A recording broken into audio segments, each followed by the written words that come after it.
रही है, अब क्लियर है। जी मैम।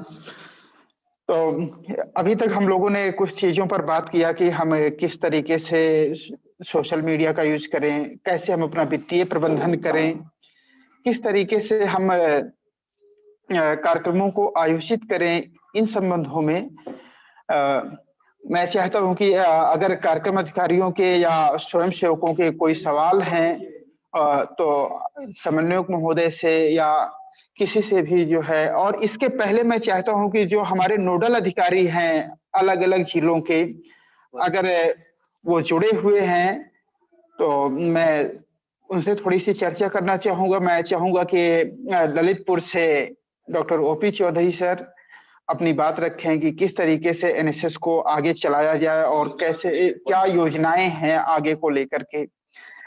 Doctor Chaudhary sir. धन्यवाद सर। मैं सर्वप्रथम आप सभी लोगों को नमस्कार करता हूं। आवाज आ रही सर? आ रही है सर। हाँ सर, आ रही है। नमस्ते। नमस्ते नमस्ते सर। अभी आज का जो ये कार्यक्रम रहा, ये बहुत ही बेहतरीन कार्यक्रम था। आज जो बहुत सारी जानकारियां दी गई, वास्तव में बहुत सारी पहलू ऐसे हैं जिसके अभाव में कार्यक्रम अधिकारी सही ढंग से कार्य नहीं कर पाते हैं, उन्हें जानकारी मिल नहीं पाती है। तो जिसके कारण एनएसएस को जिस मुकाम पर पहुंचना चाहिए वहां तक वो पहुंच नहीं पाता, क्योंकि अभी जैसे कर्तव्य और दायित्वों की बात आई है, कर्तव्य और दायित्व तो प्रोग्राम ऑफिसर के हैं, हमारे वॉलंटियर्स के हैं, लेकिन प्रोग्राम ऑफिसर तो बना दिया जाता है, लेकिन उनके पास जो काम करने का जो एक तरीका है वो तरीके से अवगत नहीं कराया जाता है। तो आज के जो ये कार्यक्रम रखा गया, इस के माध्यम से बहुत सारी चीजें ऐसी हैं जिनसे सभी कार्यक्रम अधिकारी अनभिज्ञ रहे हैं। तो अब मेरे ख्याल से आज के इस कार्यक्रम से अब जो लोग, जो कार्यक्रम अधिकारी जुड़े होंगे, उन्हें तो जानकारी प्राप्त हो गई है, लेकिन बहुत सारे कार्यक्रम की संख्या अपनी देख रहे हैं बहुत ही नगण्य है अपने कार्यक्रम अधिकारियों की संख्या के अनुरूप। तो अभी वो कर्तव्य और दायित्व, तो वास्तव में वो बात आ रही है कि लोग इस बात को समझ नहीं रहे हैं कि अगर हमें दायित्व दिया गया है तो हमें किस तरह से इसको आगे बढ़ाना चाहिए। तो जब प्रोग्राम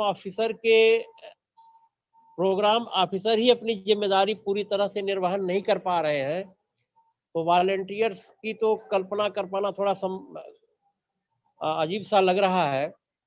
हम लोग बार बार इस बात को प्रेरित करते हैं, माननीय समन्वयक महोदय भी बार बार कहते हैं कि भाई आप कम से कम मीटिंग में जुड़िए, मीटिंग से जो जानकारी प्राप्त होती है उस जानकारी से अवगत होइए और अपने कार्य क्षेत्र में उसको इम्प्लीमेंट करिए, लेकिन नहीं हो पाता है।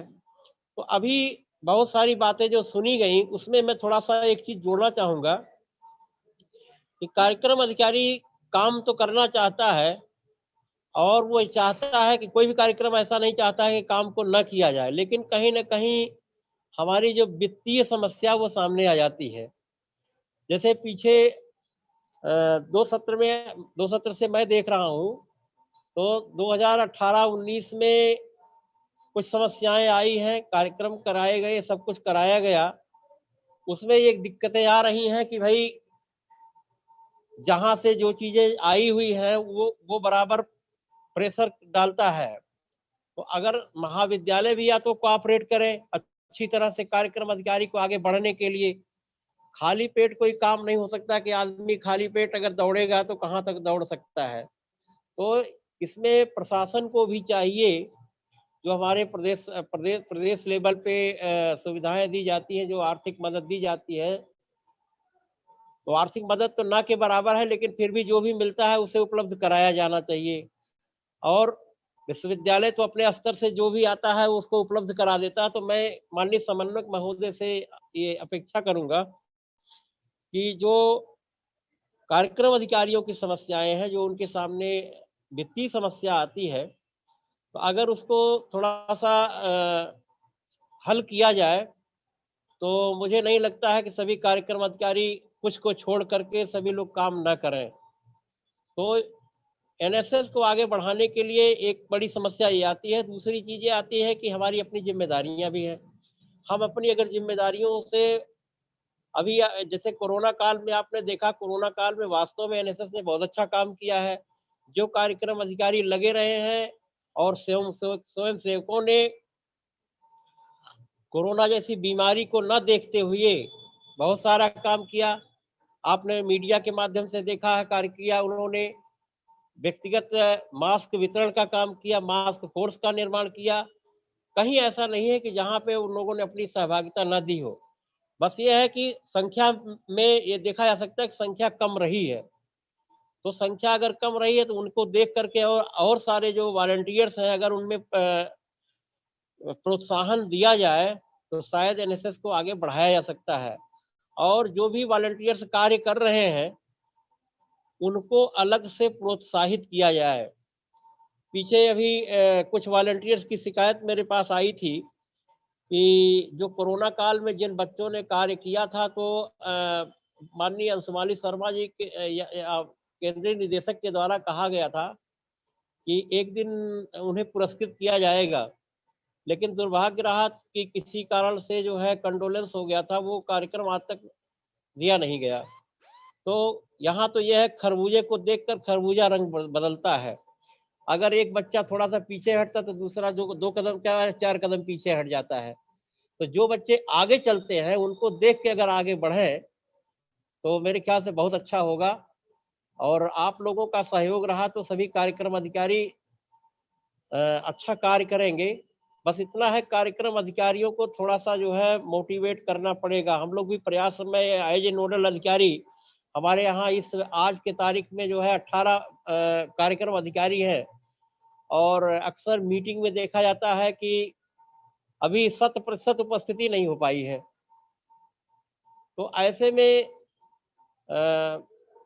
आप विश्वविद्यालय स्तर पे जो भी व्यवस्था की जाए, उनको थोड़ा मोटिवेट किया जाए या उनको जो भी उनकी अभी तो समन्वयक महोदय का विशेषाधिकार है, उस पर आप उस पर करेंगे। और आप लोगों का जैसा भी निर्देश होगा, मैं एज ए नोडल अधिकारी अपने ललितपुर जनपद को जो है जितना आगे बढ़ा सकता हूँ, मैं सारे कार्यक्रम अधिकारियों को लेकर के बढ़ाऊँगा। बस दिशा निर्देश आपका होना चाहिए, मैं अच्छा कार्य करूँगा। इन्हीं शब्दों के साथ मैं आप सबका पुनः जो है स्वागत करता हूँ कि आप लोगों ने बड़ा अच्छा कार्यक्रम रखा। इस तरह के कार्यक्रम अगर आयोजित होते रहेंगे, तो कार्यक्रम अधिकारियों का भी मनोबल बढ़ेगा। धन्यवाद। बहुत-बहुत धन्यवाद सर। आपने कुछ शंकाएँ, कुछ सवाल